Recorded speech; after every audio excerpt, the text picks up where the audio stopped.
Hey, what's good, fam? It's Kyle Henderson of BamaInsider.com coming to you from Tuscaloosa, Alabama, following Alabama's 52-3 victory over the Arkansas Razorbacks. Here to provide with what we learned and some Sunday observations, key stats, key takeaways following the Crimson Tide's 10th victory of the season. This is an SEC record. Alabama extended its record to the most consecutive 10-win seasons in Southeastern Conference history to 13 when it defeated Arkansas. The Crimson Tide stand a perfect 10-0 on the season following their win in Fayetteville. Now check this out. In 2008, Alabama was 12-2. 2009, 14-0. 10-3 in 2010. 12-1 in 2011. 13-1 in 2012. 11-2 in 2013. 12-2 in 2014. 14-1 in both 2015 and 2016, 13-1 in 2017, 14-1 in 2018, 11-2 last season, and this season 10-0. And of course, the season still has plenty of games to play, right? This is Nick Saban. This is why he's the greatest. You look at what Alabama has been able to do in the consistency, that screams just attention to detail, doing all the little things right. And Nick Saban clearly has demonstrated since his time at Alabama that he's doing something that nobody else probably will ever do again. I get it. Records are made to be broken. But what Nick Saban has done at Alabama, truly remarkable. And Alabama running with a 10-0 record right now going into the SEC championship. It's a conference first. With Saturday's win in Fayetteville, Alabama sports a perfect 10-0 league record, making the Crimson Tide the only team in SEC history to win 10 conference games in a season. Pretty incredible. Unranked, no problem under Nick Saban. With its 52-3 win over Arkansas on Saturday, Alabama has defeated 98 consecutive unranked teams under Nick Saban, the longest streak in FBS history. 35 or more in 23 straight. We talk about this every single week. The Crimson Tide scored 52 points in this matchup with Arkansas, including 38 in the first half alone. Remember, just last week, they put up 45 against LSU. That total marked the 23rd time that Alabama's offense has scored 35 or more points, the longest streak in major college football history. Drive on. The Crimson Tide put together the longest drive of the 2020 season with Mac Jones at the helm to open up the second half. Brian Robinson's 4-yard touchdown capped off the longest drive of the season relative to the number of plays, 14, with a time of possession of 7 minutes and 24 seconds. Now, the thing about Alabama is their ability to have balance and be able to take the air out of the game when they need to, right? We've seen them score 45 points in a half. We saw them score 38 today against Arkansas. And if they want to take the air out of the game and control the time of possession, Alabama can do that because of their offensive line. It's incredible to see that this team has that type of balance, that type of potency when they can really lock up teams and lock up games in that second half of play. Think about that. 14-play drive, 7 minutes and 24 seconds. Triple threat. Devontae Smith returned a punt for a touchdown for the first time in his career against Arkansas. My goodness, was that beautiful, right? It was a thing of beauty. As soon as he got it, you could almost see kind of the lanes, and then Devontae Smith did the rest, right? Hitting the acceleration button. The 84-yard touchdown marks the third way Smith has scored this season. Rushing, receiving, and returning. Now has 17 touchdowns this entire season. The young man, what he's been doing this year, I tweeted out, I was like, good, give him the Heisman Trophy. Look, I know against Arkansas, that's not like your Heisman moment, but the guy, what he's been doing, it's really exceptional. The Slim Reaper does it again. Harris for 6. Najee Harris has racked up 22 touchdowns during the senior season. Harris moving up the charts as well. After carrying 14 times for 46 yards and 2 touchdowns in the first half, Harris has totaled 3,400 yards rushing and 42 career touchdowns. He's chasing Mark Ingram and Derrick Henry. He has a very good opportunity to be the all-time leading rusher and the most touchdowns career-wise for running back at Alabama. Think about that just for a second. Derrick Henry, Mark Ingram, that's good company.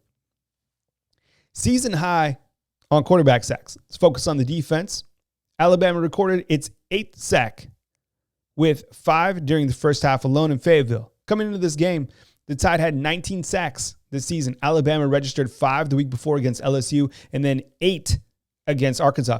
And I think when we look at the pass rush, we really are starting to see Alabama's pass rush really step up, come up and put pressure on the quarterback, get to the quarterback. But the creative blitzes and the play of Christian Barmore, William Anderson, really exceptional during this part of the season. I love it. And, it's just something to really be excited about, because you look at the matchup between Alabama and Florida. Who's everybody talking about from Florida? Kyle Trask, right? So if you get pressure on Trask, you got to feel that Florida's going to be in trouble because they're one-dimensional, right? So the pass rush is coming at the right point of the season. Love everything about it. This defense really playing inspired football right now. Last 26 quarters of play for the defense have been fantastic. Alabama's defense has really come into its own over the last 26 quarters of play, or 6.5 games since halftime of Alabama's 41-24 victory over number 3 Georgia at the time on October 17th. Alabama's defense has only allowed 53 points, 0 to UGA, 17 at Tennessee, 0 against Mississippi State, 3 against Kentucky, 13 versus Auburn, 17 versus LSU, and 3 versus Arkansas, or 8.2 points per game. Look, Pete Golding hasn't been getting any credit during this later part of the season, the regular season, and I think it's time that we give him some credit. I mean, this guy had received so many critical comments, and I get it. Look, the defense needs to be playing like this. And whatever happened at the halftime section of Alabama's game against Georgia has really changed, because this defense is playing inspired. They're getting to the quarterback. They're tackling better. And a lot of it, look, the defense, it's just not Pete Golding's defense. Nick Saban's a defensive coach. You got Charles Kelly, you got Sal Sinceri, you got Freddie Roach, you got Carl Scott, right? All those guys make up the defense. So collectively as a whole, I think it's time that we give credit to the defense. And in my opinion, this defense right now is playing championship level football. Right now, they certainly are. Turnovers. Alabama's defense forced 4 turnovers in the Crimson Tide's win over Arkansas. The Crimson Tide has forced at least 1 turnover in 76 of 82 contests dating back to the start of the 2015 season. Yeah, these guys are ball hawks, right? Love the play of Chris Allen. Love the play of young Brian Branch at the end of the game, going up and stopping that touchdown, right? He was patient enough, and he knew to sit back for that wide receiver pass to the end zone, and then he catches it. I mean, the guy's just a freshman.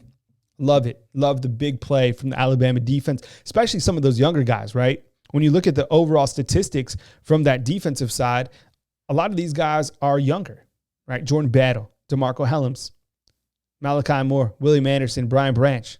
All those guys are younger, right? Either sophomores or freshmen. I love it. Holding opponents under 200 yards. The Razorbacks, 188 yards of total offense, marked the 53rd time in the last 177 games under Nick Saban since the start of the 2008 season that the Crimson Tide defense has held the opposition to fewer than 200 yards of total offense. I mean, Arkansas couldn't get anything going. Felipe Franks couldn't find a rhythm. Neither could their other quarterback. They couldn't run the football. They couldn't do anything. Goes back to Alabama's attention to detail when stopping the opposition. And it all goes back to, in my opinion, getting heat on the quarterback. We've seen time and time again. Look, you go to that Georgia game, what did they do? They put heat on the quarterback. You look at these games in the later part of the season, when they put pressure on the quarterback, the defense has played better. 12 in a row for Will Reichard, switching to special teams. Okay, dating back to last season, place kicker Will Reichard has made 12 straight field goals, including all 11 attempts in 2020. Alabama has a kicker. We've known that, since the midway point of the season, but to see him continuing to shine has been fantastic, right? I mean, the guy is up for some national awards. Yeah. So when you think that, and I was talking about this particular fact on my post-game show, Alabama, good on offense, good on defense. You have the greatest coach. How could they improve? Special teams. Well, Will Reichard has improved the overall play at Alabama. Unbelievable. Want to real quick hit on the injury report. Christian Harris. We don't have the full update, but as you saw, he was injured on the first play of the game. This is the update from Nick Saban. Christian hurt his shoulder. I don't exactly know how bad it is yet, Saban said. Doc said they're going to do an MRI on him and said he didn't know the extent of the injury, but that wouldn't determine whether or not he could come back or play this week or how long he'll be out. Saban said he couldn't really comment any further. This will be a big blow to the Alabama defense, clearly, right? Jalen Moody, he stepped up. He did a good job in his place. But Christian Harris is a guy who is leading Alabama in tackles. He's a guy who has really became Alabama's top inside linebacker. Look, Dylan Moses hasn't had the season that we expected him to, and Christian Harris has really held that rope at the inside linebacker position. It will be a giant loss if Christian Harris cannot play against Florida. Monumental, I guess that's to be said, but it'll be impactful. Christian Harris having a fantastic sophomore campaign. Remember, he started every single game as a freshman as well. This guy's getting a lot of playing time, and he's just a sophomore. So we'll keep you updated on Christian Harris back at BamaInsider.com, but no word on whether he'll be available for the SEC championship against Florida. All right, here are my game balls. All right, I got one game ball going to Jace McClellan, the freshman running back at Alabama. I mean, this guy isn't getting that many opportunities, but he's making the most of his opportunities. This was the second game he was right at 100 yards, and he ripped off an 80-yard touchdown. You got to see that second-level explosion. The guy is clearly Alabama's next big-time running back. The guy can do it all. I knew when he flipped from Oklahoma that, you know, it was going to be exciting for Alabama, but just see him now kind of playing at the later part of the season, fantastic. The guy has it all. Cannot wait to see him get even more opportunities during the 2021 season. I'm also giving a game ball to Chris Owens.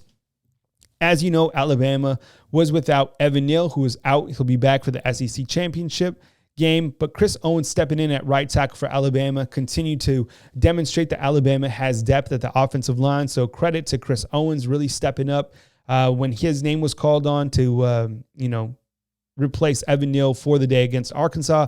And then on defense, giving a game ball to Christian Barmore and William Anderson. We've talked about the pass rush the last 2 weeks. 13 sacks over the last 2 games.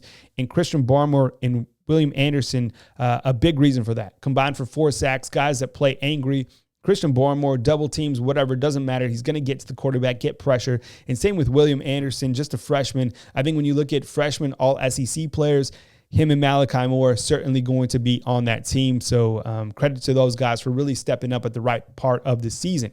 My name is Kyle Henderson of BamaInsider.com. Thank you very much for watching this video. I'd appreciate a thumbs up, like, and subscribe.